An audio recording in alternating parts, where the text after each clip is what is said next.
Hi everyone, it's Lisa. Thanks for joining me today. Welcome to my sewing lair. I haven't been in my lair very much because I've been super busy with work, and I'm going to briefly share with you a video that marries two incongruent um, uh, concepts, which is Swedish death quilting and zombie quilting.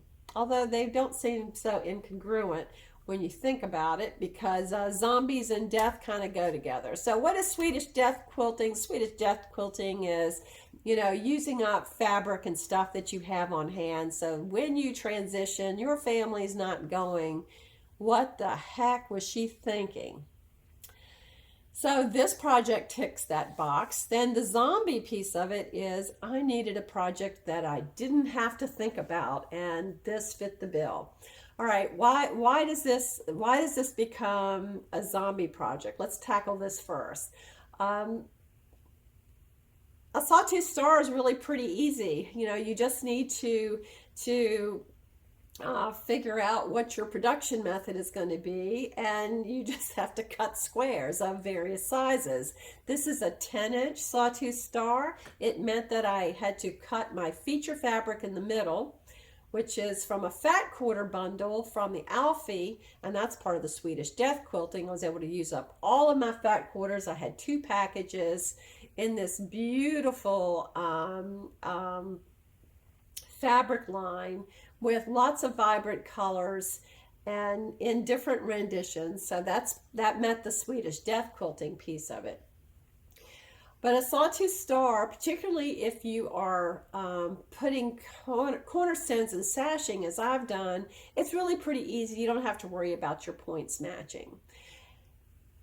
By using 4 at a time flying geese method and glue basting, I was able to do a lot of production. So for this particular star, the body of the goose is a 6.5-inch square. The sky pieces, which are the star points, are 3.5-inch squares, and I just glue based my squares onto my fabric.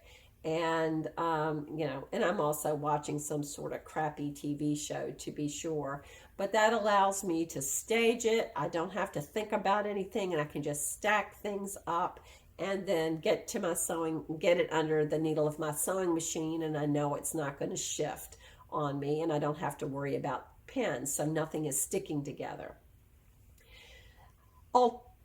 Also, I'm using my stripology ruler to cut all of these squares, and these Sawtooth Stars have a 5.5-inch cut square in the middle.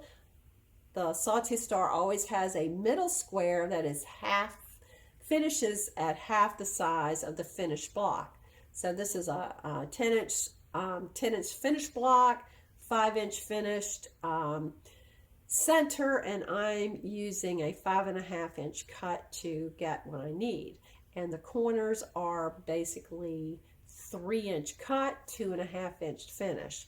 So very easy to produce your work quickly. Once I have my flying goose units completed, I simply glue base this to the middle on each side, stack it, and then I glue base this to this and stack them up, and then put them underneath my machine. Again, no muss, no fuss, and it works really well. And maybe I'll get around to doing a video on my glue basting production methods for Sawtooth Stars. So if you have a collection of fat quarters, and you don't even need to like them, consider that you can buy something like a solid, and you might have one solid that you could use for all of your star points, but you can, basically get your fabric, get it in a setting that's going to be very attractive, and allow you to use up stuff and get it out the door, and you really don't have to think very much about it. And for quilting, it couldn't be simpler. I'm just going to do straight line quilting on this fabric, and you can do stitch in the ditch and basically be done with it.